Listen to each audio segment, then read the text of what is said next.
I'm Isyander. And I'm Koda. And today we're going to be talking about the Age of Apostasy. Again. Yes. That means they won. Well, not again. Well, yes. This is the first time for them. Our patrons got a lovely, depressing episode on Goge. Oh, yes, that they did. Which we will briefly cover today, too, because it is the Age of Apostasy. He is the biggest apostate. He sucks. Oh, my goodness. The largest apostate. Yeah. It is I was going to say one of the worst times to be a mortal man in 40K, but, like, being a mortal man in 40K is the worst time. Being a mortal man in 40K is kind of the worst time in general. It doesn't narrow it down. The bar is, it's like lower than hell. Yeah. I mean, it's in like Tartarus. You pile up a bunch of years and you throw a dart at it in 40K, and there's like a 1 in 3 chance it's a bad year. Human history wasn't great either, so probably 50-50. You gotta remember, there was a time when kids were cleaning chimneys. Yeah. So, 50 strong, 50-50. And we were maybe confused lower. on why they kept getting cancer of the lung. But they could grab whiskey after work about it. Gin. Gin? Gin. Is that the chimney sweep's drink of choice? Yes. Yeah. It's not been great to be a human at any given time, frankly. There's always been... Honestly, one could argue even like the modern day, you roll wrong and it's like, Mm-hmm. So, yeah, it's not saying much. But this one sucks. This one sucks in particular because 40K suffers from a lot of man-made issues. Like, there are man-made issues, and then there's also chaos out there. Which you could argue is kind of man-made. Like, they are feeding it and empowering it, and in some cases worshipping it. So, kind of, but to blame humanity for chaos is like, it feels like victim blaming, Yeah. Like, they are not, for the most part, aware of this. No. Or capable of dealing with it on an individual level. Yeah. But this one is pretty much man-made from birth. It is the systems that, man-constructed. Like, this is like a systemic breakdown, but like also a building collapse is a systemic breakdown, and that's also man-made. But the Emperor built this building. So is that a man-made problem? The Emperor built this building, but so many people pissed on the foundation that it ate through, and that's what collapsed it. Fair enough. I will give you that. That's a very apt description. There's a bunch of very good systems that the Emperor put in place, kind of at the 11th hour there, but he made it work, and this is when they all fall apart. The entire bureaucracy kind of goes to war with the church, because if anyone's going to run this corpse of an empire in death, it's going to be me. And nobody but me, because I'm the one who pushes the paper, not the clergyman. Get the clergyman out of here, please. Yes. And I read one Thomas Hobbes novel. All of them, I'd say, at least. Maybe one John Locke? Yeah, probably that, too. Okay. Nothing but internal strife. Faction wars left, right, and center. And several worlds were just rotting in the background while all this is happening. And that is a good outcome, because that means your world was forgotten about. Mm-hmm. Like, nobody's looking over there. Thank goodness. Yeah, the filthy bureaucrats can't get their hands all over my agri world. Yeah, during Goge's reign, I literally cannot describe in detail what happened to the planets he was aware of. Thanks to our omnissiah, I can't anyway. But what I can say or ask is, do you know how many people need to be burned for dunes to be constructed from their ashes? Yeah, a lot. Yeah. It's a lot. That's very Dark Souls 3, the Rings of not Rings of Arianda, but the Ashes. The Ringed City DLC. Oh, sorry. You mixed both DLCs. I did. I took both DLCs and I them together. No, I'm thinking the Ringed City. Yeah, no, I get that. The Age of Apostasy just answers some harrowing questions. Yeah. You don't, and honestly provides some... Such as, what if the Lolita Express went to a planet? Yeah, it's terrible. This is a question I didn't want to hear the answer to. It is. If you'd like all the details about what Goge's reign entailed, including doing that to a planet of children, that's not a joke. And that's just one of the things he did with reasons that can barely be justified. Yeah. You can head on over to patreon.com/Isyander and Koda, where you get a bonus episode every single week, access to the Discord, priority voting. I would say it's a perk, because that's the kind of thing where you don't know that a whole planet was disappeared like that. Yeah. So yeah, all kinds of fun perks. Though I would love if somebody could mail to our PO box some Class C amnesthetics. Yeah, that would be very helpful after that episode. But Yeah. if you'd like to see that, as well as a whole bunch of other great episodes. There's like 100 in there now, and they're gas.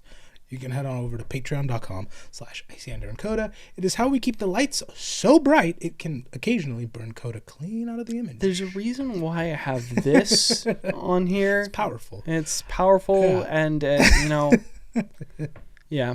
For those of you signing up as we speak, thank you very much. And for those of you already there, thank you as well. It's also how we keep these microphones that sound honestly really good. Yeah. Well, to be fair, you asked me, hey, we need to upgrade our podcast mics, and I went for the de facto podcast mic. To be fair, there's a reason everybody uses it. I'm pretty sure these are the things that you'll see on, if you still listen to it, the Joe Rogan Experience. You'll see them on literally any podcast. I'm pretty sure they use these on like the Wham Show. Like some of the bigger podcasts use it, which is surprising because they're not too expensive. I mean, they're expensive for your average end user, but like they're. Yeah, you don't need this for like games, I'd say. But it's great. You don't. It's fantastic for this. Now let's get into a game of political intrigue with zero subtlety. Sure. It's called Warhammer. Like subtlety, not its strong. War gavel 40,000. No, it's a hammer. It's a hammer. Honestly, it's more of a maul.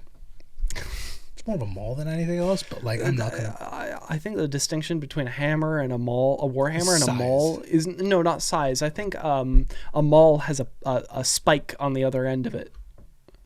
Is that the difference? Yeah, because one side's for blunt trauma and one side's for penetrating armor. Oh, that's so mean. Well, because it was right. It was the arrow. Nope, you're getting it backwards. I'm getting it backwards. Yeah. Okay. The Warhammer has the penetrating side. The maul is just a big so metal. Like I said, it's closer to a maul than a Warhammer, really. But it's neither here nor there. It is. I say it's not subtle because, frankly, it doesn't really take a rocket surgeon to figure it out. Maybe the church having a private army that only answers to them is a bad idea. Oh, and also that is a church that is unquestionable because they are the voice of the master of mankind. There's no scriptural debate. I mean, didn't we do this 12 times? Yeah, we do it a lot. It's a consistent theme. No, I mean, like in our real history, didn't we do this like 12 times? I'm referencing the Crusades. No, I know. I'm just trying to think of like how many times because there's so many reasons they all happened. And some of them are just, it does boil down to, well, the church has an army. Yeah. Well, the church has an army. What else would we do with it? We have an army. They have a Jerusalem. Yeah. Let's fix that problem. Yeah, let's get that. And they tried 12 times, and all 12, I think. So some of them do. No, I think on the 12th they at least established a foothold. Did they not? Look, that's the reason why, like, the basilica is there and all. But I unironically would love to do an episode of the Crusade. Like, that would be so much fun. Considering Warhammer 40K, it wouldn't be that far a reach. It wouldn't at all. It would derail this entire episode. It would. It's so amusing. But yeah, no. Does not take very, very our biggest thinkers to figure that one out. No, not at all. It's going to be trouble no matter what. And yeah, it does. Yeah, it kind of clashes with the other facet of human fallibility that's very, very obvious, and that is politicians like feeling important, and they don't like it when that's threatened. Yeah. That is like across the board. I feel like that's a prerequisite to being a politician. My job's important. No, I have a lot of power. Don't take that away from me. Yeah, and so they feel a little threatened when, the church is grabbing people and saying we're more important. Yeah, well, they kind of literally are. They have the voice of, they're the voice of their God. Like, they're just more important. Some of them are. Some of them are saying they are. Yeah, more of the story is everyone's believing them. Yeah, that's the problem. Yeah, they have the ability to touch the lives of every single person in the Imperium because of that. They have, I think, like the third richest planet behind only Earth and Mars. Hey, you know that big gold guy? The big gold guy that gave us like food and technology and everything? He told me to tell you to give me money.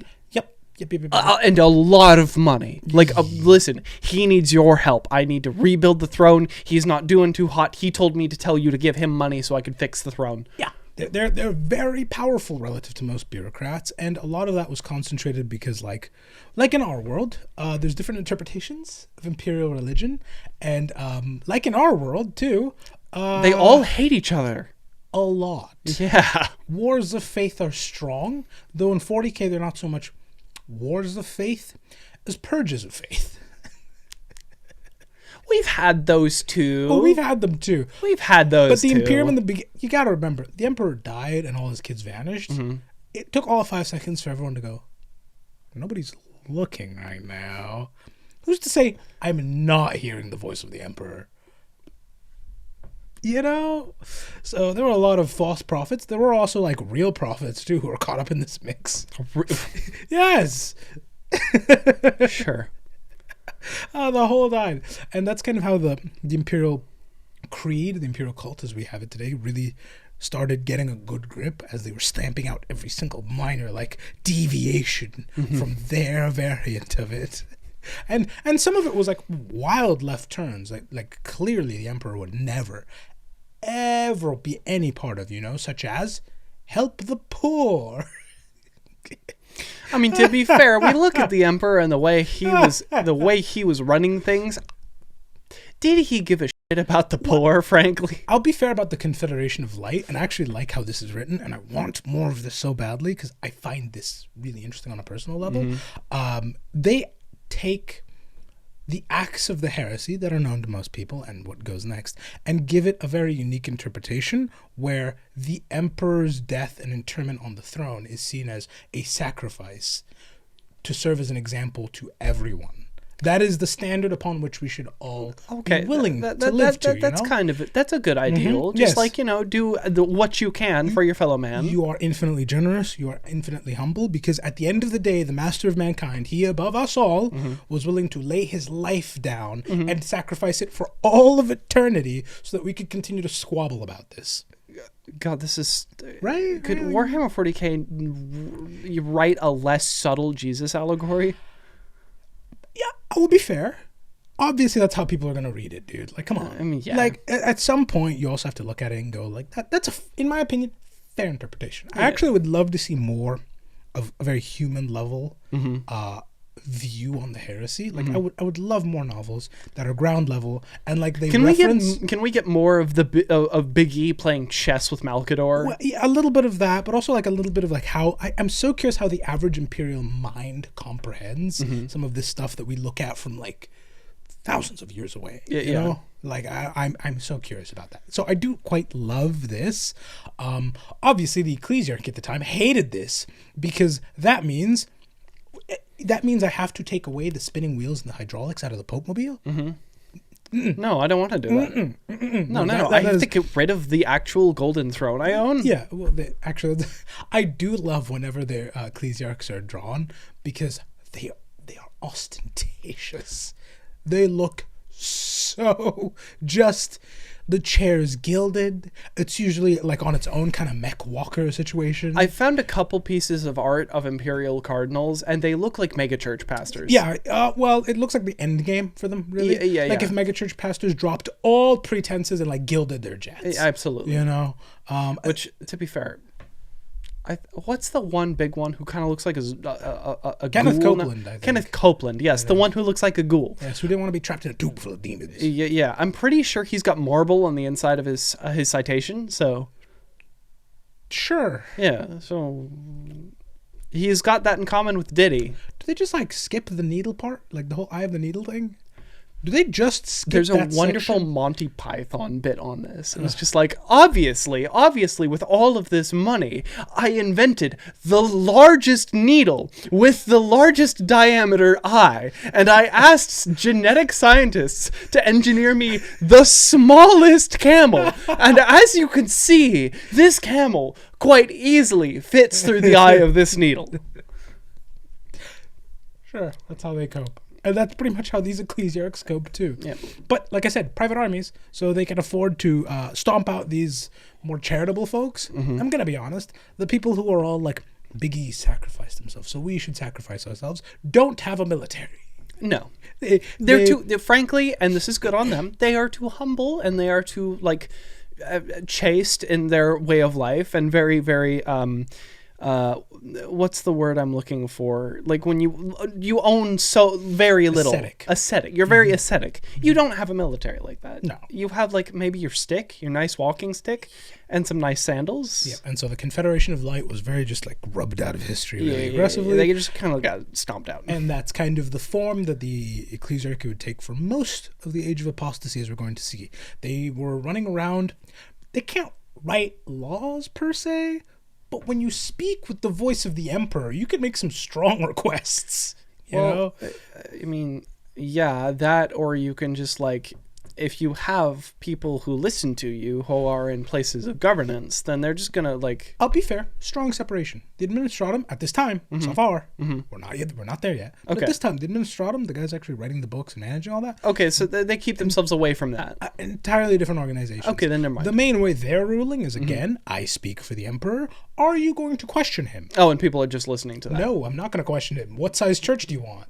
You know, like, and what grade of marble would you like for the walls? Yeah, and not every planet can afford that. So there are several planets with some of the most intricate cathedrals you will ever see. Are we talking like putting St. Peter's Basilica to like to shame? To shame. It would bankrupt worlds. Jesus. They were bankrupting worlds. Like, it was enough for the Mechanicus to look up and go, oof, those numbers are not looking good. Listen, I'm ostentatious. I have places where I could make some budgetary cuts, but this is insane. And it's becoming really obvious to everyone, too. So a lot of, like, backroom deals start happening and clandestine operations to kind of rein in the Ecclesiarchy here. Let's just pull They're this accruing too much money. This is dragon levels, and listen, look, it's got to flow some way.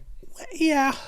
And so they following these backroom deals, result of them was a suspiciously high count of very, very, very, very weak and venal stooges taking hold. And these stooges don't run the church very well. Because of course they don't. Yep. And this leads to them electing in weak men who then elected a weak ecclesiarch eventually. Yeah. And this really weakens their power overall because mismanagement. Unfortunately, them shrinking means there's a little bit of a vacuum left behind, and nature abhors that. Yeah, and oftentimes the worst people decide they want to fill power vacuums. Enter the Administratum, who fill that vacuum fully.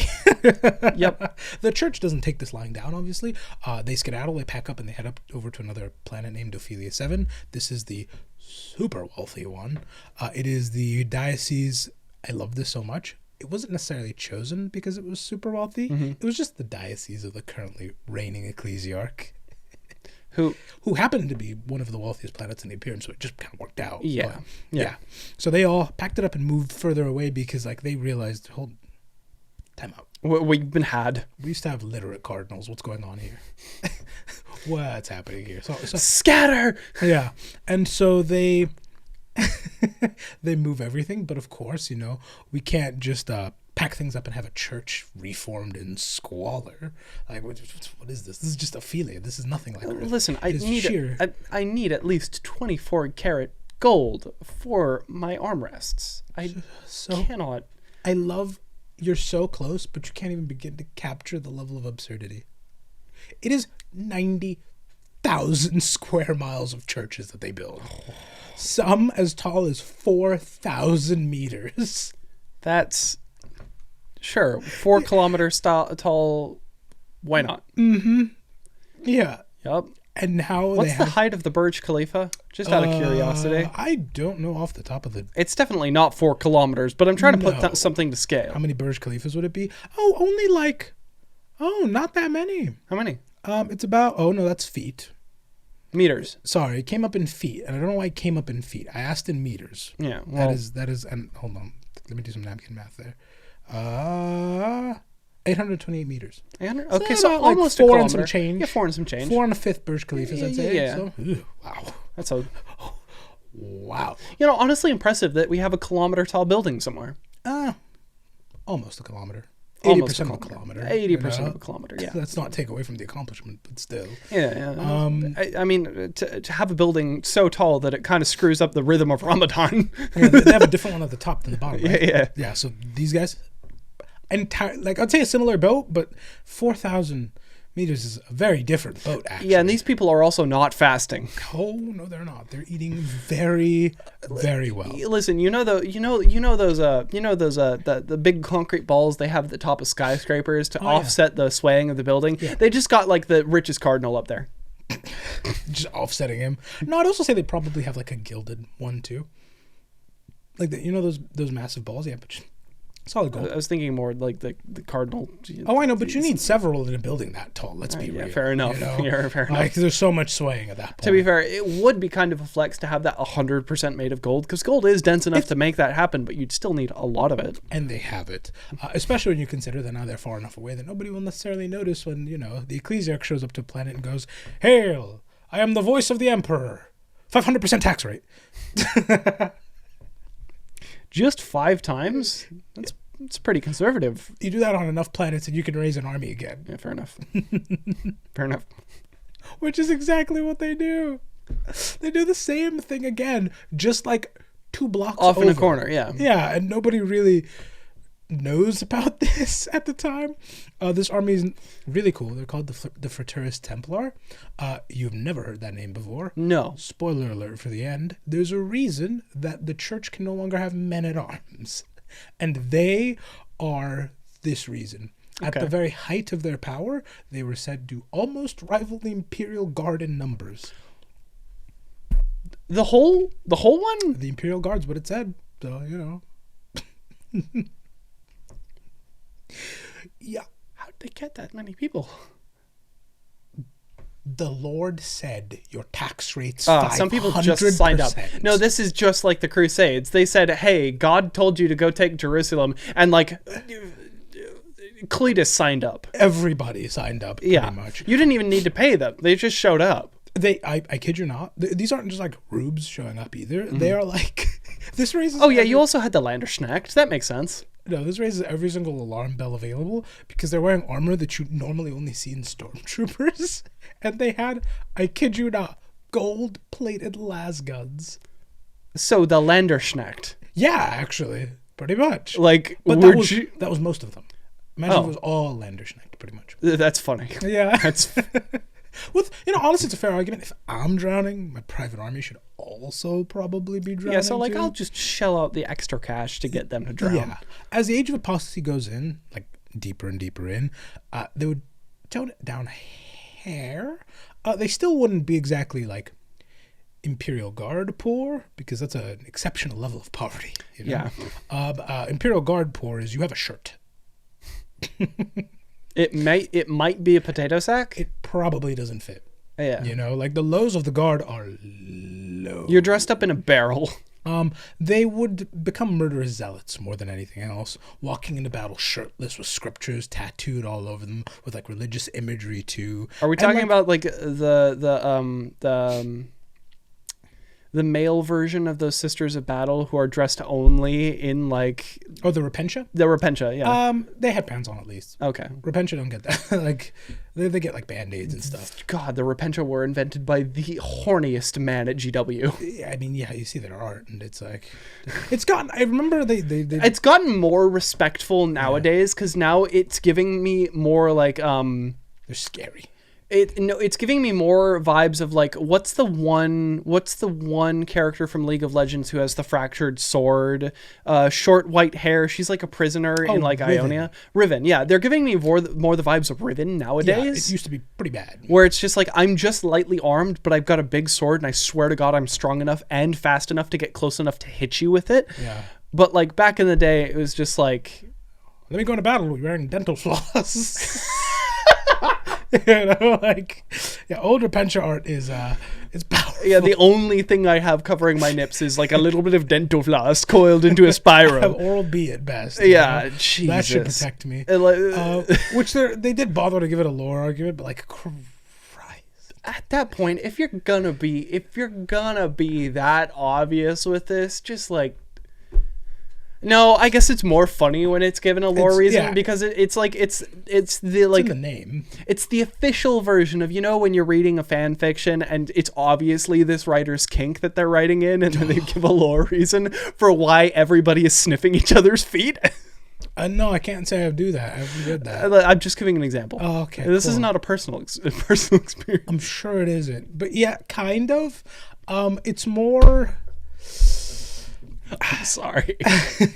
It's more dressed than that though. It's like pants. It is cool. It's naked parentheses cool. Yeah. Instead of at the very lowest, they're wearing a Speedo at least. No, like just like gold plated pants, pretty much. Okay. They also how would they survive combat? You'd ask, if they're melee and shirtless. This is 40K. Don't ask. No. There was a reason. Oh, there's a low reason. Shield generator shoved into your spine. Cool.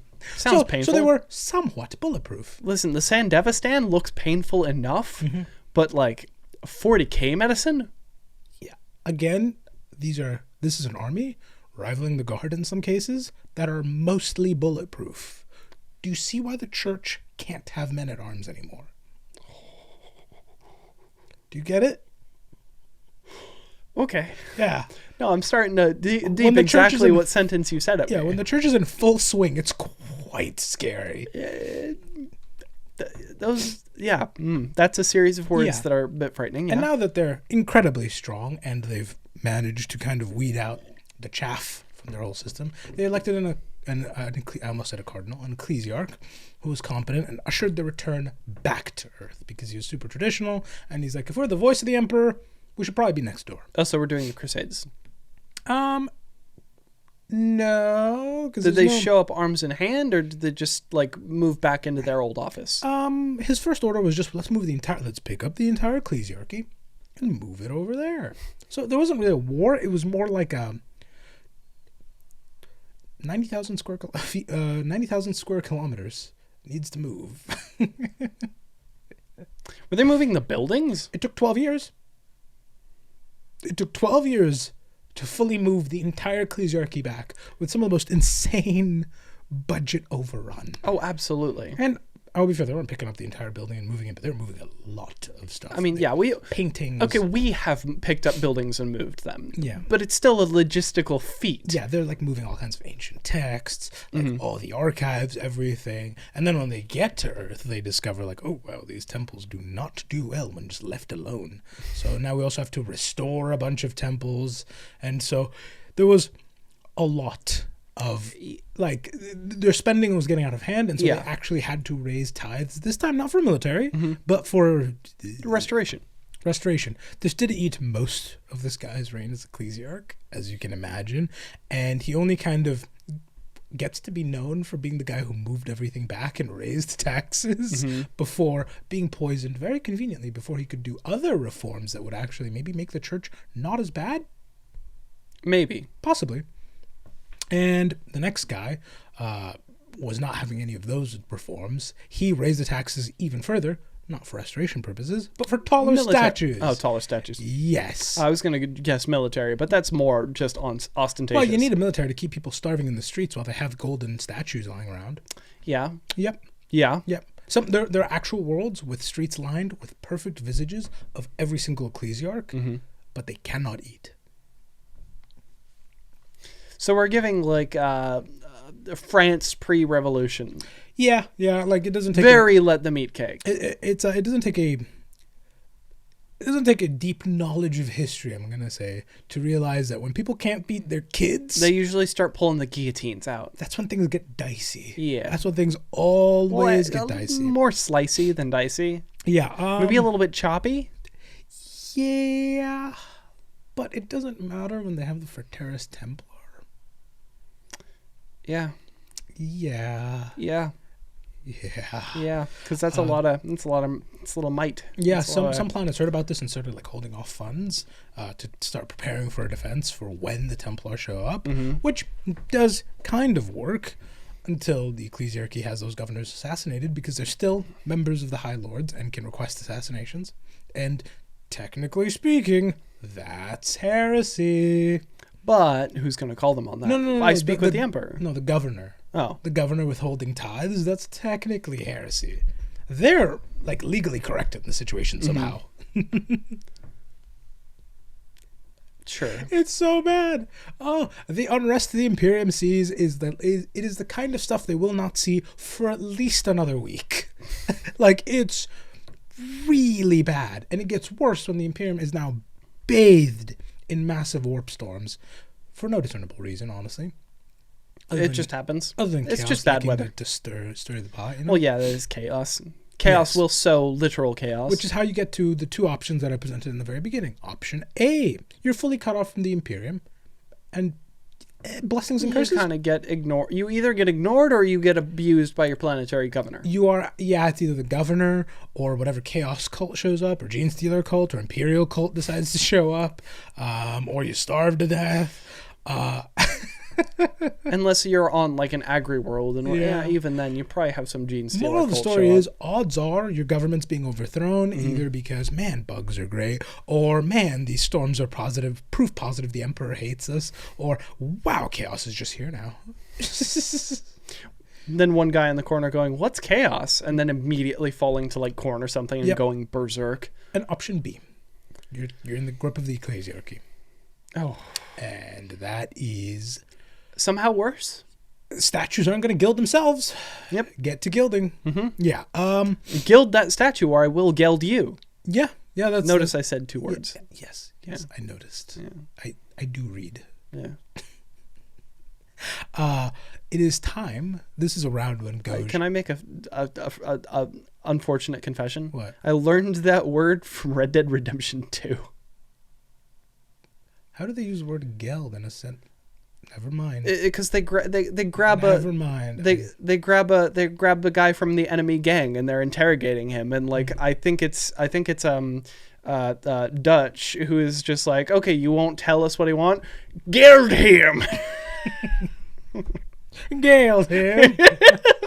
Is that the line delivery? Yes. Sure. I'm sure you'll give them an insert. Let's just have some fun. Gale here. I'm not gonna lie, an effective threat. Oh, absolutely, because immediately he starts talking. Oh, okay, good. I would too. Yeah, me too. Honestly, I need to play that game. I've been missing out. Yeah, I need to finish that game. I haven't had like halfway through it. I haven't had it's a long game. Run it for the longest time. No, you do. No, I do. Yes, no, you do. Yes. Shrinking horse testicles just eat a 1080. Just couldn't handle it. Could not handle it to save its life. But yeah, this is right around when Goge enters the scenes, and from here on, it's called the Reign of Blood. Yeah, no, it gets worse somehow. Yeah, it gets really, really, really, really, really bad as this guy for the next 70 years just goes mad, both with power and literally. The armies keep growing. The statues keep being gilded and getting taller. Yeah, getting taller, being gilded. And honestly, at this point, with so much like misspending happening here, I'd imagine they're not even gilded statues. They're just solid gold. They're really tall. And? Yeah, I mean, fair enough. And? Yeah, fair enough. We are talking about the Ecclesiarchy, right? Yep. And he goes on to found the Sisters of Battle, but, not for like any cool reasons at all. Just to answer the question of what if I had a private army that could only use firemen's poles to get places? Which... yeah. You must understand, Cardinal. They must not have shoes. Yeah.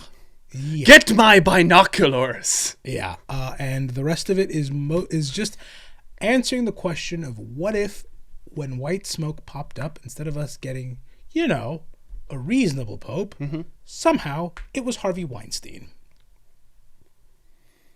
That is the best way to describe what comes next. Yeah, it's terrible. The lows of Goge are a very real low that we just can't even really talk about. Yeah. In the very beginning, he seemed really reasonable, honestly. We like maybe glance at them for half a second on patreon.com/Isyander and Co. Yeah, he seemed really reasonable in the beginning, though, especially being kind of a man not from the church. He pulled the same routine that worked the first time. Poison the well of cardinals. Because, it rolls uphill. Yeah. So, like, you poison the voting body, and eventually they'll vote in some garbage. And that is pretty much what And then he you did. can very easily go up against the garbage and say, I'm not garbage. Yes. And then you're in. Pretty much. And so he started off just as the High Lord of the Administratum. And for the rest of the story, this is the weakest he's ever going to be.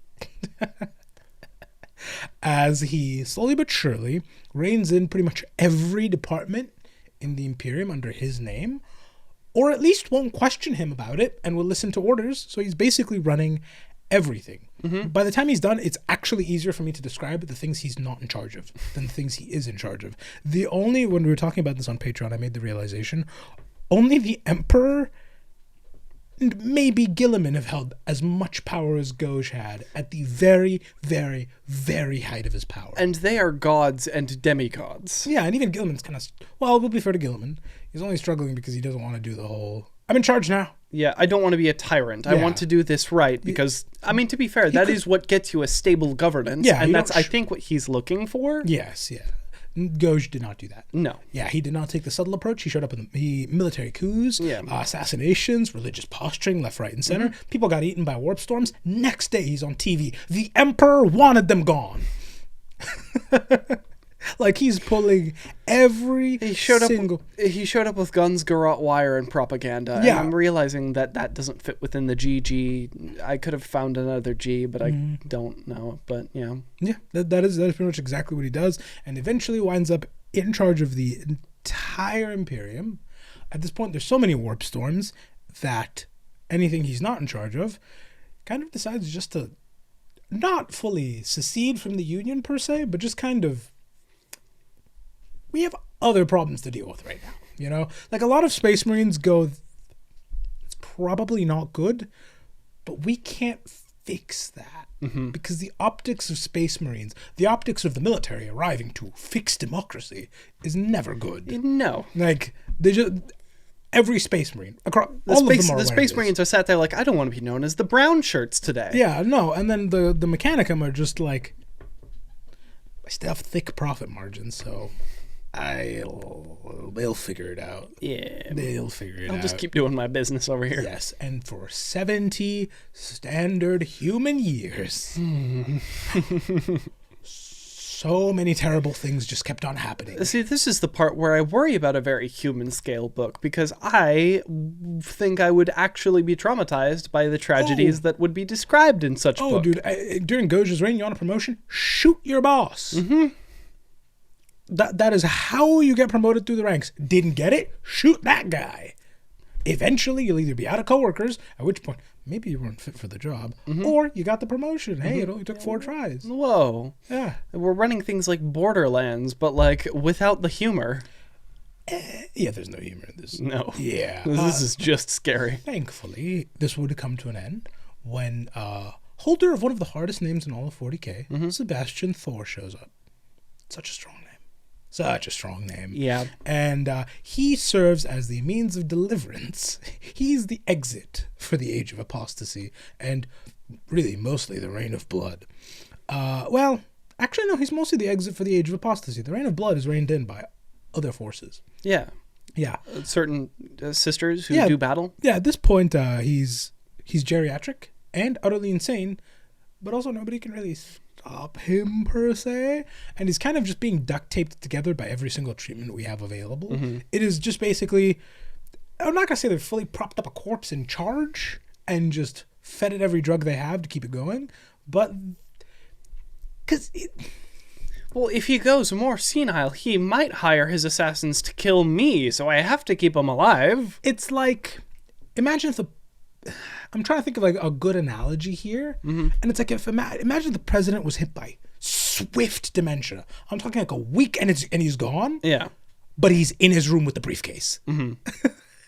And his fingers, the one thing he remembers, he remembers are the the lunch codes. Yeah, he remembers the codes. Yeah.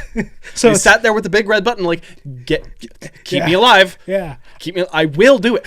I'm getting closer. Yeah. There's a centimeter of distance between me and the big red button. Get me medicine. And so while it's really, really rough, nobody can really stop him, and the Secret Service is still kind of around him. So like, sure, order. It's Ice Cream Tuesday across the country. Yay. That's an order. Why not? And then sure. on Wednesday, it's degloving day.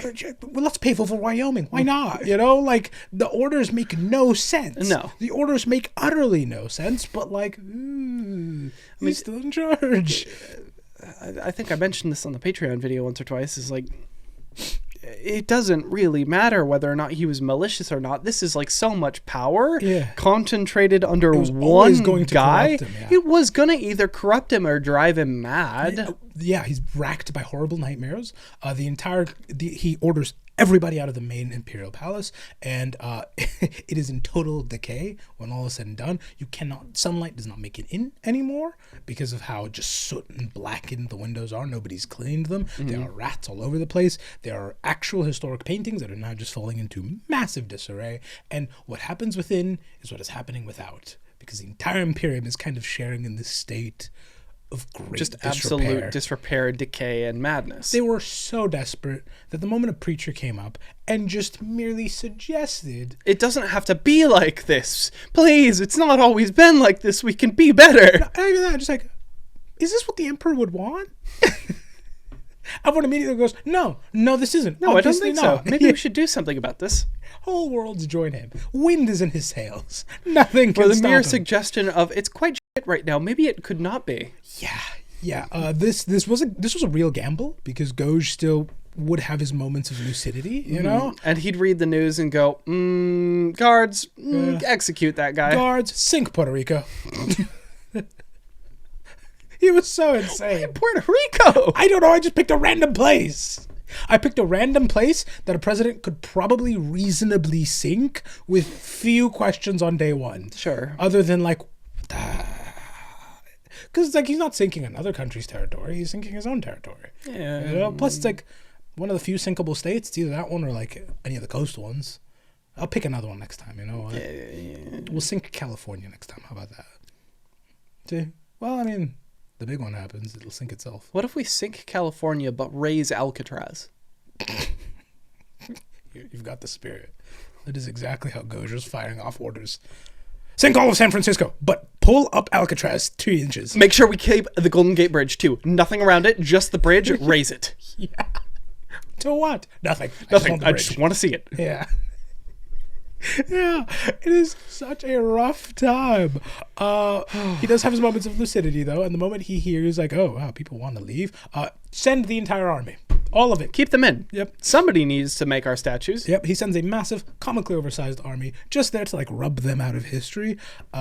Unfortunately for them, seems like Thor was right. And people kind of didn't want to live like this? No, the Emperor would not rule us like this, in fact. Oh, cool. Because this massive army that Goge sends to stamp out Thor's little rebellion is met by a warp storm that grabs them, twists all of them apart, and leaves their souls howling in that spot forever. They got hit by the torsion orb? While glowing bright gold. Oh, cool. I wonder who that was. Warp storms are normally not that color. Yeah, no. They're like red or pink or like lightning-y. Yep. It didn't take Thor going on TV saying this is the Emperor's doing. Everybody saw that and went, we're calling it the Storm of the Emperor's Wrath. And like something like dozens of worlds joined him that day. That storm is still raging to this day, by the way. Oh, he's still mad. He's mad enough that most astropaths, the guys who navigate ships, don't like being near it because they can hear the zealot astropaths from way back then still suffering. Oh, wow. Yeah. We call that the scream pit. Yeah. It's exactly what happens when we disobey. Yep.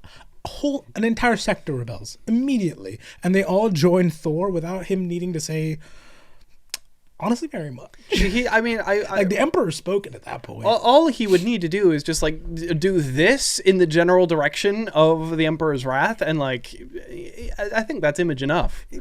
Honestly, at this point, it's not even that. Like the legends of Thor are so, because it's a game of interplanetary telephone, right? Yeah. And so for a lot of people, they see that and they go, okay, well, clearly this preacher speaks on behalf of the Emperor, and it's true. But as this like goes on and on and on, his story keeps like growing. So in some places, some people think, oh my God, Horus is back. Like this is just one of the Emperor's sons and he's back and this is terrible. Some people think he's a demon that's just clawed its way out of the warp and is wearing the face of a man. Others think that even if he's not from the warp, he's clearly being puppeted from it. And he's just kind of a regular guy. So as the Ecclesiarchy is literally pulling every myth out of the book that they can to get people against this guy. Yes. And on the other side of it are his believers spreading his word, and it's like, nope, it's the Emperor, he's back, this is him, you know? I mean, look at the big scream orb in the... You know? This feels like when Japan was attacked by the Mongolians twice and had a hurricane stop them twice. Yeah. At that point, like, you know, my God's looking after me. Like, I didn't even have to do anything. Yeah, just hold that. Imagine the parties after that. Oh, absolutely. Yeah. Absolutely. A typhoon interfering twice. To be fair, the second attempt was kind of funny because the Mongolians, the invaders, set them up for failure because the way they were conducting the siege is the waves were kind of rough, but they were like... Don't tell me they had...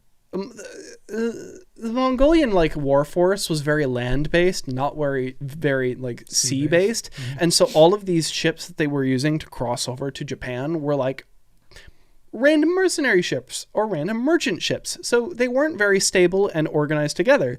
So to keep them together so that they could like make landfall, they tied them together. Things you shouldn't do in a hurricane. Things you shouldn't do in a hurricane. And all the merchants and the mercenaries who were used to like being on the sea were like, there's a typhoon coming. And the Mongolians were like, no, keep pushing. We're like almost there. And all of the merchants were like, there's a typhoon coming. We need to leave. And some of them were able to, but because they were tied together, that was a bit of a logistical hassle to get everybody apart in time to leave. So yeah, that's what happened. I think it was the second kamikaze. That's what that's called. That is how they felt. Fully like, their direct intervention has arrived, and its name is Thor, not the Emperor. Right? Yeah. In reality, he's just a guy who had a vision from the Emperor, basically shouting the obvious. Like... Humanity is going down a path that will... this is the end, period. Somebody should stop this, and it is your job, and only your job, to do that. As you can imagine, that gives you a lot of zeal as a preacher, being that certain in your faith and your mission. Not only do you have the kamikaze, but you also have Susanoo going, hey, you're right, hold fast. Yeah. And so everyone who went to see him... I think that's the one. Caught some of that fire and was super thrilled too. They felt like they had that going on for them too. And this is when an old name shows back up. Who? The Confederation of Light. Ah.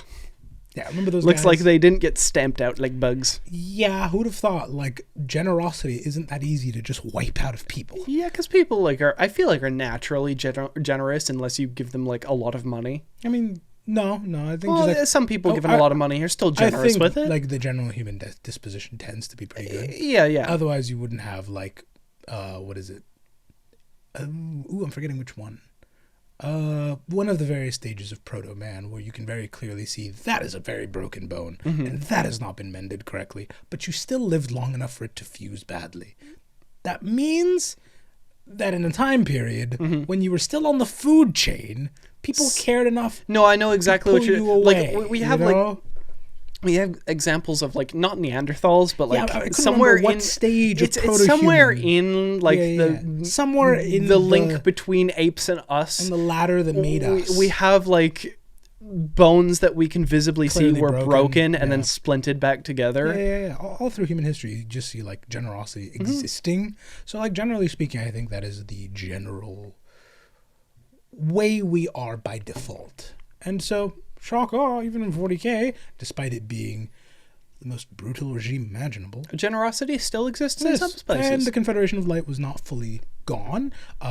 They approached Thor, who was immediately like, that is correct. That's right. That's the correct one. And he swears loyalty to that and begins kind of going in a direct line towards Earth, preaching the whole way. Yeah. And each day more and more people are joining, and it becomes this part rebellion and part religious caravan. Like it's a real weird mishmash. It's like a mini crusade. Yeah. And whole planets would just like surrender upon hearing him. Like they'd show up ready for a fight, and then they'd hear him out and go, oh, You're kind of cooking. Maybe we should have taken care of Pawpaw. Yeah. Drat. I kind of like that. I love thy neighbor. That's got a ring to it. Yeah. As Thor made it to Earth, by the way, not helping the Emperor allegations, the warp around him seemed calm. Oh. Yeah. None of the storms bothered them, and in fact, it seemed to, like, die down as he approached. Literally, like, parting the storms. Yeah, the main navigator started calling him the Master of the Warp, which, This guy's kind of growing a reputation. There's a reason people further away were thinking, oh my god, the Emperor's back. Like, you hear these descriptions through telephone enough times, and you're like... That sounds like something I've read about. It's a second coming, Yeah. One of them. Mm-hmm. And these are not allegations he can very easily beat. When Space Marines start getting his emails, they get added into the group chat, and they're like, oh, he's right too. Or at least they don't fully agree with Thor per se, but they're more like, well, Goge is wrong. Yeah. Like Goge is wrong and you've got kind of the idea, so like, yeah, come on. The Mechanicum at this point also looks up and goes, yeah, this is getting out of hand. And so they join in too. My bottom line. And they call Goge a tyrant and a despot, which he goes, nuh-uh, and then dissolves all checks and balances. A tyrant wouldn't do this, takes control of the army, the navy, and everything in between. Yeah. Fully. He dissolves like all the High Lords. It's just him. And then he just fully retreats into his castle, surrounds himself by the Sisters of Battle, and says, I would never. Would a tyrant do this? Nukes the House and Senate. Yeah. Honestly, that's a better example because the president already is in charge of the army and the navy. So it's just like, I don't need your power to go to war. Yeah, exactly. Stuff a tyrant would never do. No. This culminates in a massive siege. Custodians have to get involved. The Emperor actually kind of technically has to get involved too. Sisters of Battle find out they've been had hard. Yeah, and that does not make them happy. Turns out one of the Emperor's decrees was not walk this earth barefoot, but as you can imagine, justifiably angry. Justifiably angry. One of the Emperor's decrees was not thou shalt not wear deodorant. Yeah, that is a rough one. And also critically, before even the Emperor gets involved, Goge has an infinitely bright idea to start assaulting random Space Marine fortresses too. Not just any Space Marine fortresses, because any of them are bad. But he starts assaulting Black Templar fortresses. The Black Templars. You had like, what was it, like 8 or 9 options left out of the very few that were like loyal at this point. No, he had more than that because there's a lot of chapters. I'm thinking legions. Yeah. Why'd you pick those ones? You chose they are the most intense Space Marines. These are the ones who, when you ask them what their numbers are, they just shoot you. Yeah, pretty much. These are Space Marines who regularly battle out of churches to save scripture. Mm-hmm. They are fanatical. They are intense, and they do not take nicely to this. So this culminates in a massive siege that does get him removed. It takes a lot of effort, though, and honestly, none of that effort's from Thor. Because he hasn't gotten there yet. No, he's still on his way. He's still doing his whole religious caravan thing. Mm-hmm. And so this is mostly a Emperor, Custodian, Space Marines, quite a few chapters of them, and Mechanicus kind of job to get him out of office. Yeah, which they're doing pretty good at. And the Sisters of Battle at the very end there. Yeah. When the Emperor finally convinces them that, maybe... Well, I mean, we don't know what the hell happened in there. They just went into a room and one of them came out with white hair and went, I'm going to decapitate that man. Yeah. But, before the sisters switched sides, they were actually holding everyone off pretty well. They were well armed except for their feet. Yeah. Jesus. Yeah. A lot of that is because they fight with the simple certainty that I'm going to heaven no matter what. Yeah. Can you say the same? And when you have that kind of faith, like, really, what can stop you? Yeah, nothing's really going to stop you. And so... And also, it does seem like they are armed not as well as Space Marines, but as close as you can get to Space Marines without all of the augmentation stuff. I would say they're probably wielding, you're right, they're probably wielding weapons that are the most a human can wield reasonably. I mean, you see some of the art, and some of them are like, they've got bolt pistols in hand. They're firing bolters, dude. Yeah. And I'm not going to lie, I'm surprised they're not dislocating shoulders. They should. They should be. Yeah. But they're not. They're very well trained. I will be fair. Like, the Sisters of Battle, like, they've I've never seen a sister show up in any novel and be a slouch. I mean, to be fair, Unless we need to show a demon's really strong. There's only... You must understand. We had to show you this demon strong. There's only so much training you can do to resist a couple hundred Newton meters of force driving your arm back like that and tearing your like shoulder out of its socket. Yeah, they are a lot. Now, that whole intensity that was allowing them to dig their heels in and fight against everyone was turned inward the moment they discovered they were lied to. And that removed Goge really quickly. I feel like that also bolstered their faith a lot, which, you know, it seems like their power scales with faith. Yeah. Like they have an S faith scaling. Yeah, that's their entire build.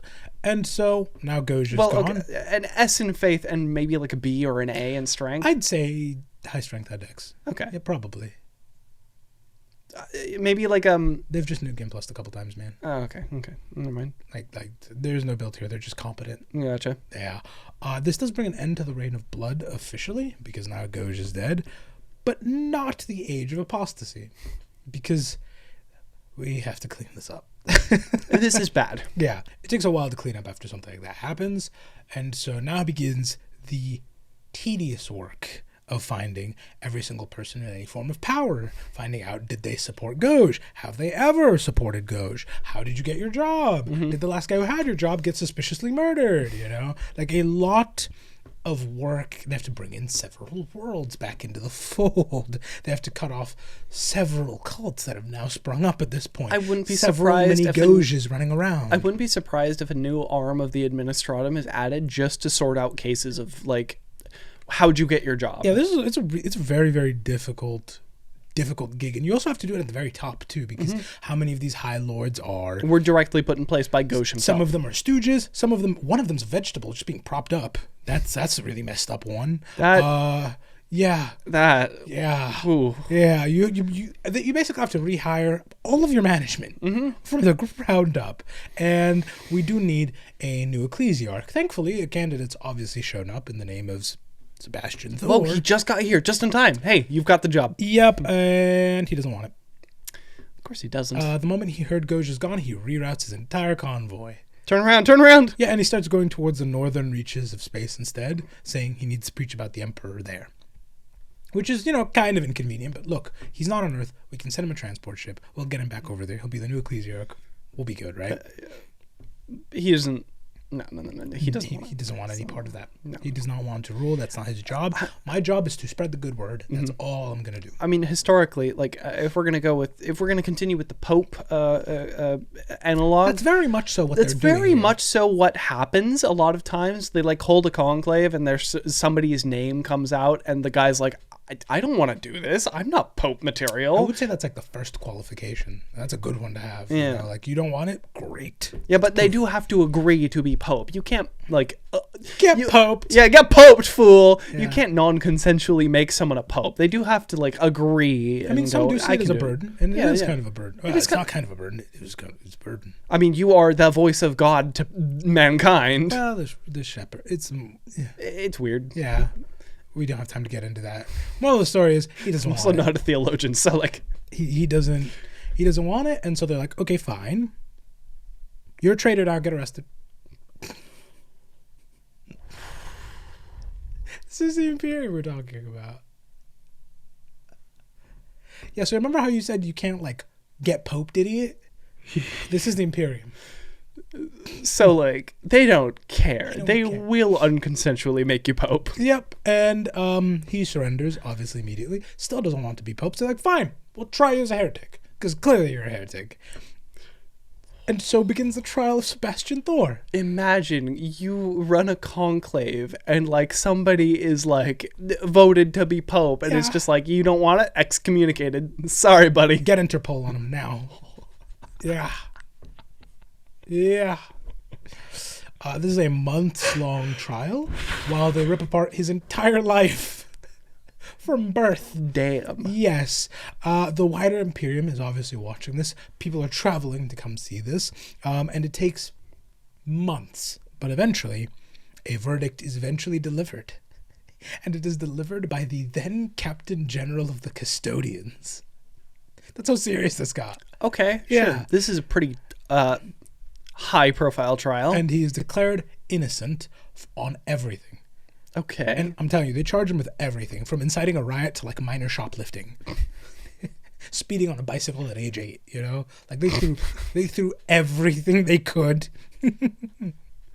And they tried so hard, but the dude never even got so much as a speeding ticket. So they had literally nothing to get him on. Yep. Upon hearing this, his supporters are over the moon. And there's so many of them, because again, this took so long that several of them are able to travel. Yeah. In fact, so many of them traveled all the way here that more would keep arriving for, I think, years after the trial ended. Because some people heard it and immediately packed their bags and left. Mm-hmm. And they were like, I know I'm not going to make it there in time, but I need to show my support. Yeah. I need to show my support. Just the act of me being here shows that he's a good man. They need to have on their books that a transport is coming from my planet to there just to see this and be heartened by that. Yeah, or like even if I arrived late, it shows that people cared from the far reaches of space to get here. It was very, very important for him. He was beloved by everyone. Do you know how much you have to be liked for people to travel for years? Yeah, no, travel for years in the universe of Warhammer 40K. Yeah, and then be not found guilty of anything ever with a custodian present? Yeah. Clearly he's a good guy. And so they're like, okay, dude, we're not going to find another Ecclesiarch ever again that's as good. Please take the job. Can you please do the job? Yep. And he says, nope, publicly, while all the cameras are looking at him. And the cameras keep looking at him while the Captain General grabs him by the scruff of the neck, turns him around, and basically just tells him, you're either leaving Earth an Ecclesiarch or you're not leaving at all. Suddenly, Thor turns around and he's all smiles. When a custodian grabs you by the scruff of the neck, considering a custodian is like 3 times the height of a normal human being, and this is a normal human being. So by grabbing him by the scruff of the neck, he knelt down on all fours and like... Well, I mean, they're 9 foot tall, I think. I don't have custodian height. Do I have custodian heights memorized? Are they 9 feet tall? I think. I thought they were like larger than that. No, I think you're thinking Primarchs. Yeah, close to 9 feet. Wow, why is that in my... What do you mean, why is job? this is your job? Yeah, I'm 9 feet tall. Okay, so it's not exactly grab him between, it's more like bend over pinch his scruff. Yeah, it's more... Yeah, it's more like grabbing a kid, you know? Yeah. It's roughly half your height. But like dimensionally, not half your... It's a very thin kid to a custodian. Yeah. Because they're like 9 foot tall, but filled out. Yeah. You know? It is like human perfection. You see every custodian built, and it's like a fridge. Yeah. You know? We're not talking like a modern fridge. We're talking one of those like ancient Frigidaires that's just like... Oh. We don't know exactly what was said there, but that is what it basically amounts to. He obviously takes the job after such a compelling offer. As you can imagine. Just, we're going to kill you unless you be the Pope. It's not we're going to kill you. This is a direct threat from the single largest banana available. Like, that will do a lot to change anyone's mind. And he does change his mind with some conditions. Number 1, he has carte blanche to remake the Ecclesiarchy however he sees fit. Nobody disagrees with that for obvious reasons. It needs to be reformed post-Goge. And the High Lords pretty much all agree with this and agree to back him with whatever he needs. Yeah. But critically, I also want to work remote. Yeah. His argument is a lot more simple than who doesn't want a remote job. His is, my job, my vision, was given to me by the Emperor to set things right. But the only way I can do that is by going to the people where they are. Period. And so if you want me to do this, I have to be able to do this while preaching to the people where they are, not asking them to come to me. Okay, so to put this in the allegory of the movie Conclave, you know, the where they got the idea to do a conclave from. Did that go over? That went over your head, didn't it? No, I'm just powering through it. Yeah. Actually. When they talk about like in this occupation there are shepherds and there are managers. He's like, I want to be a shepherd. I can't be a manager. Yes, exactly. where did they found the idea? Sorry. No, whatever. Yeah, no, they got the idea to do a conclave from the movie Conclave, obviously. Yeah, and they go through a massive reformation of the church. The military is obviously dissolved because they're kind of psychopaths, and it's not good for the church to have a military because we've seen what goes wrong there. Save for the Sisters of Battle, they get to stay. Now, the way it used to be is it was declared the church cannot have men-at-arms anymore, and it was just like, oh, well, that's a convenient loophole. Moving on, right? But they've actually retconned it a little bit, and they made it so Thor bats for them really hard. Yeah. Because at the end of the day, they killed Goge. At the end of the day, they were lied to the most by Goge. And at the end of the day, they're some of the most devout people in the Imperium, period. Yeah. And not to the Imperium, but to the Emperor of Mankind. That is who they ride for at the end of the day. And so Thor made the arguments on their behalf. And especially when you consider everything they did, it now reads less as like, oh, well, that was an oversight, and more as like a deliberate little bit of rules lawyering. Somebody like in their court just like, listen, they were incredibly lied to, but I have never seen somebody as loyal as these people. Well, exactly. And so like the rules were crafted with them in mind. So it's no longer like, oh, that's a weird loophole, and more of like a deliberate, this was written in kind of a loophole. They can no longer have men at arms. I understand the church not having an army, but like we can't leave the Sisters of Battle. Yeah, no, they are kind of an important figure at this point. We need to keep them around and give them a space to like exist in. Yeah, after that he also reined in the spending across the board. No more G-Wagons with the plates faith or God did. That's not allowed anymore. No more grills for our finest cardinals. None of that. The simple edict was you must serve the Imperium as much as it serves you. Spoiler alert, that doesn't involve a Bentley. Bentley. Yeah. And then after that, he went through the very arduous process of undoing everything Goge did. While traveling the galaxy. Yeah. Yeah. Honestly, that's kind of impressive while traveling, while doing this remote. And he did this for 112 years straight. Damn, he was an old dude. He died at 112. He didn't do it for 112 years straight. But I'd imagine, honestly, probably for 112 years straight, because he wasn't 100 years old. Like, he wasn't 0 years old. Like, he died at age 112. Okay. So we can assume. So he was doing this for about 90, maybe? 90, 70 to 90. At the very least. 70 to 90, somewhere in there. At which point he stops traveling at 112, returns to Earth, and dies 6 months later. Like, he just felt it in his bones. Like, yeah, it's done. It's kind of like a cat. They're just like, I know it's coming, and then I go off to a secluded place. And yeah. It takes like no second. It takes like 2 seconds. He's a saint. He's declared a saint. Of course immediately. And he's so venerated and so honored to this day. This is going to connect a dot for you. Remember when we did an episode on the Inquisitors and we covered the different schools of the Inquisition? How each one kind of has a different theory? Yeah. Remember the Thorians? The guys... the guys who are dedicated to bringing the Emperor back? Yep. Yeah. Yep. Yeah. I see. Yep. They call themselves the Thorians, and they have a strong belief that in the moments after that dream, Sebastian Thor walked around in the cosmos with the charisma of the Emperor himself, which kind of tracks. He would just show up and planets would roll, you know? They see this as a small fragment of him directly reborn to fix things. And so they think... Oh, so it's not actually the Emperor who's the Jesus allegory. It's Thor who's the Jesus allegory. It's complicated who's the Jesus allegory. They're all Jesus allegory. Because sometimes it's killing him Somebody gets Superman in here, too. Yeah. Let's cram it full. Yeah, and so they're the ones who want to bring the Emperor back. They're not the only ones, though, who venerate Thor. A lot of people see him as the original idea of the Imperium, or at least the closest thing they're allowed to remember, because the heresy does a lot of just blacking out textbooks. Yeah. You know? It's like, imagine if it was like most American textbooks started with the Minutemen, nothing but a black spot, and America won World War II. And you're just like, what happened there? What happened there? Yeah, that's kind of key to understand. There's like 200 years behind that and that. Imperial history. 150, actually. Imperial history is very much so. The Emperor of Mankind ruled the cosmos. Black spot. Yeah. The arch traitor Horus kills him.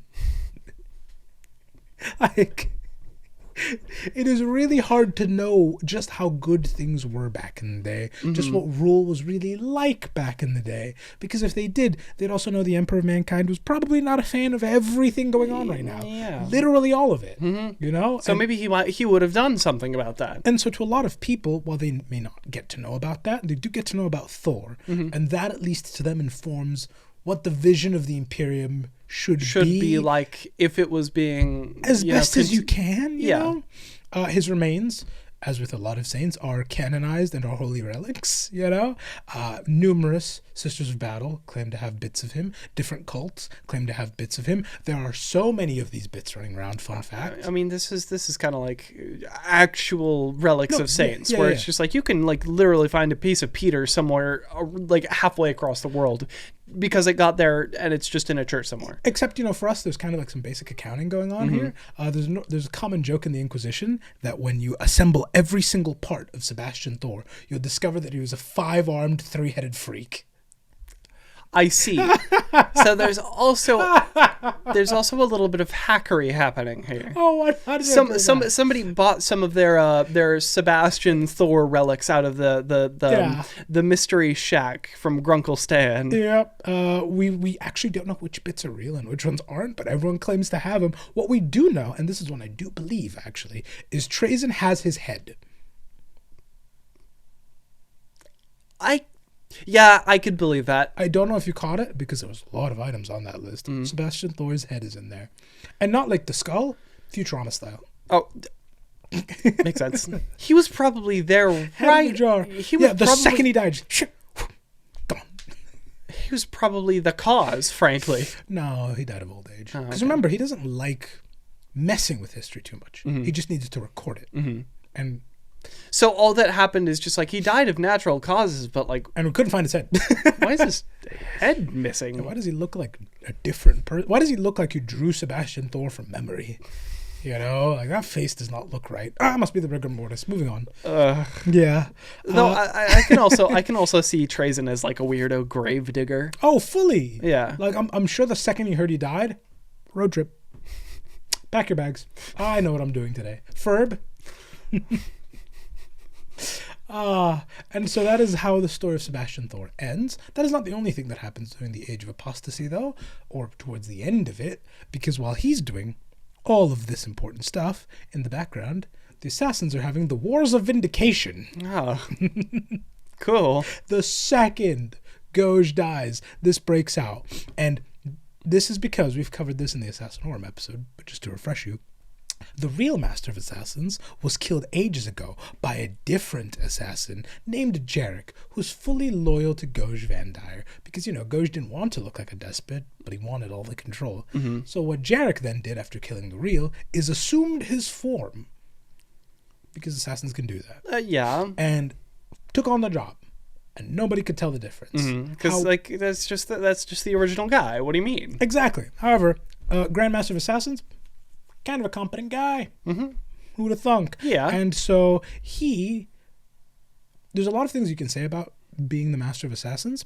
Complacent and trusting are not on that list. No. So he actually had an identical body double doing all of his work on his behalf at the time of assassination. Do you follow? At the assassination of the first Grandmaster? Yes. Okay. So there's a fake Grandmaster who has been killed and replaced by a fake Grandmaster, at which point the real Grandmaster arrives to kill the fake Grandmaster, and obviously nobody can keep track of this. And a whole war breaks out. Of course. Yeah. Because everyone's confused. I'm confused. And the assassins, being the keepers of where we lock up everything that violates the Geneva Convention, open those gates. And a whole war rages across the entire Imperial Palace, leveling wings of it. Nerve gas floods several halls. Sure. Warheads are detonated in structural points. And when all is said and done, we don't know whether the real one won or not.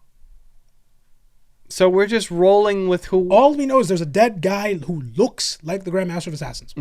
And it's probably Jarek. It's probably Jarek. Well, he's a shapeshifter, so we'd assume he'd go back to his original shape after we killed him, right? It looks like Jarek. And the previous Grandmaster of Assassins, who I'm assuming is the real Grandmaster of Assassins, did what's the word I'm looking for? Not exile himself. He did exile himself after all of this because, wow, did I just think I'd kill him? Did not expect this to turn into a full-blown war in the hallways. Yeah, I'm gonna see myself out. Well, he just felt like an actual failure at his job, which makes me think that's the real one, and which is why, understandably, most people think that's the real one because the fake one wouldn't exile themselves. Yeah, he'd just get himself back into a place of power and continue existing. At this point, everyone takes a look at that, horrified, because we had a school tour of the Imperial Palace that day, and they got nerve gassed.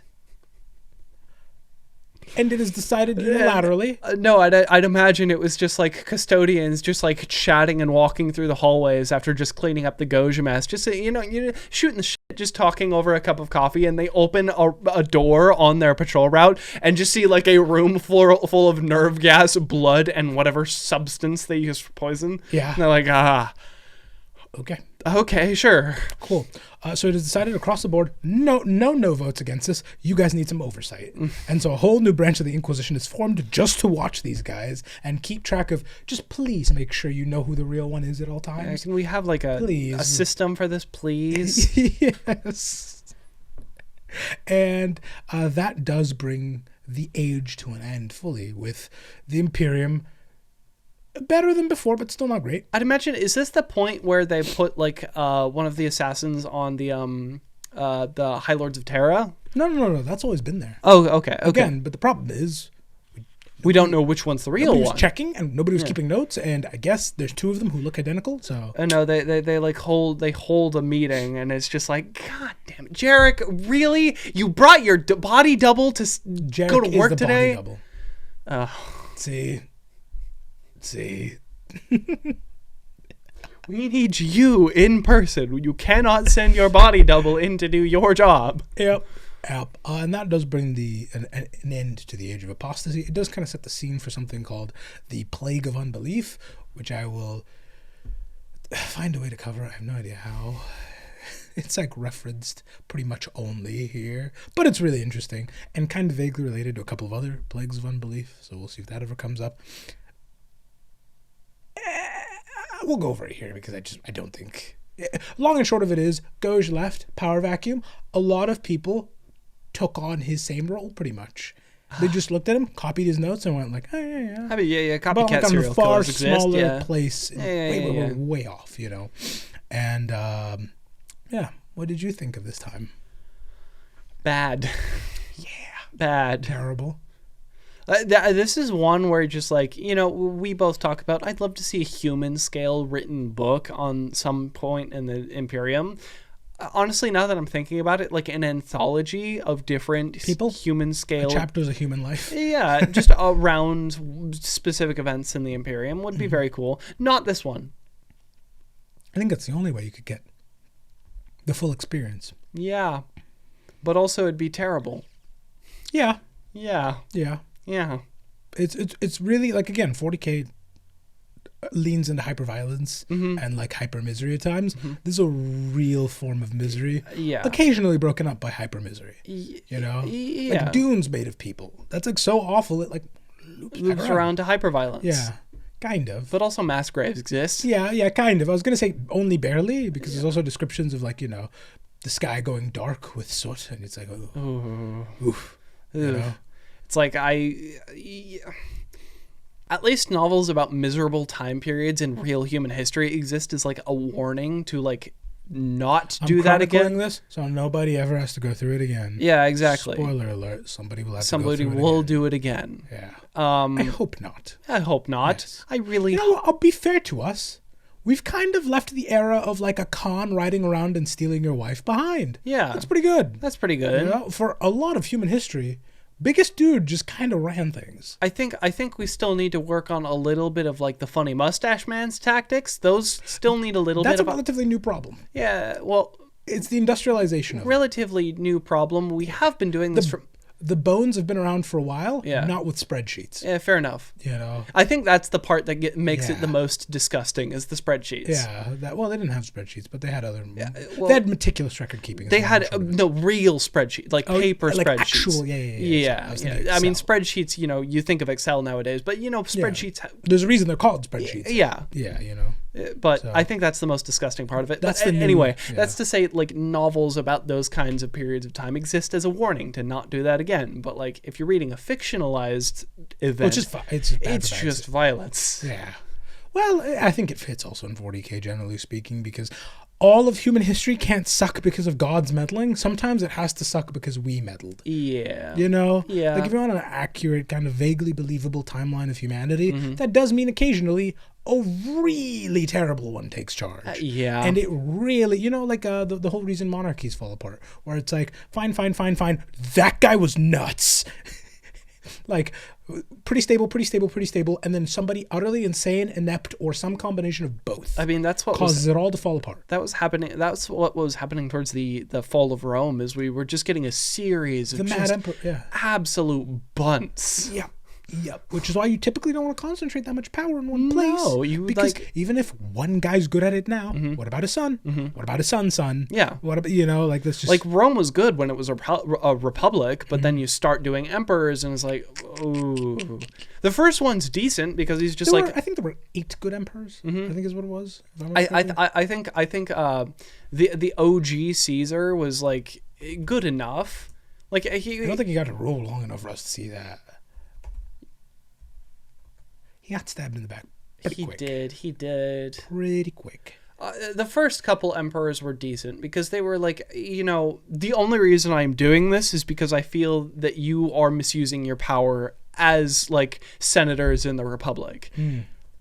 So I'm going to fix the problems that I see here. And then they fix the problems. But then, my line of succession, further down, they lost the plot and they started doing the same things that I had a problem with you doing. I was wrong. It was 5 in a row who were good ones. Okay. And then like it just... It was just bunts after that. 5 really solid ones, honestly. These are all names you probably recognize, which goes to show how decent they were, at least, theoretically speaking. I wasn't there. But then you get to like Nero and it's like, great, sure. And that's the moment you go, maybe we should have checks and balances. Yeah. That's nuts. Well, let's go back to a republic nuts. now. Yeah, That'd be cool. Nobody ever stops to consider, what if they're just mad? What if he just wants his horse to be a senator?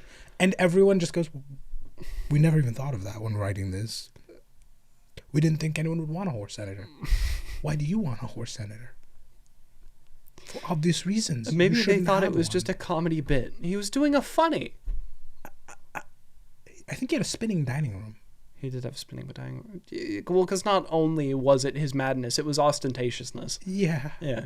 You know, because I'm pretty sure the horse being elected as a senator was a fill-in for just like how useless you idiots are. Yeah, which is kind of a statement. But which was also a way to get his vote onto the Senate, which is a problem. Yeah, because you can't have a horse in the Senate. But yes, a wild sentence. You can't have a horse in the Senate. Yeah. So if you're going to write a story that features humans, you do, and especially humans with power concentrated. You do get some wild and wacky periods of time. Wacky is bound to happen. Yeah. It comes with the territory. And this is it. Thankfully, we should be going back mostly to comical hyperviolence next week. So. Yeah, please. Because this dips into... It makes me think about things, and I'm like, whoa, this is unfortunate and sad. I'm excited. You know the last 2 options. As always, thank you so much for tuning in, and thank you for being here. Are there any more orcs in the last 2 options? I think I need a comedy relief. Nope, we're all orked out. Oh, what is it? It's commissars in the Ecclesiarchy. That's it. Okay, so it's gonna be people, no matter what. People, yeah, kind of more of the same. Hopefully, less. Well, I'm not gonna lie. It's probably gonna be commissars. I honestly, I'd love to do the commissars. Lead. I'd like to see how much they play into their like real life namesake. You'll see. It's gonna be fun. Probably, I assume a lot, because as far as I know about like commissars of 40k, you know, the whole you're retreating, I'm gonna shoot you in the back as you're running. In the face, you turned around. If they can see your face, they'll shoot you. Oh, yeah, because they're behind you. Yeah. Russian commissars were doing kind of the same. It's the same dealio. We'll see when we get there. I won't spoil it. Maybe not as frequently, but like it happened. Yeah, I won't spoil it. You'll see it next week. As always, thank you so much for tuning in, and thank you for being you.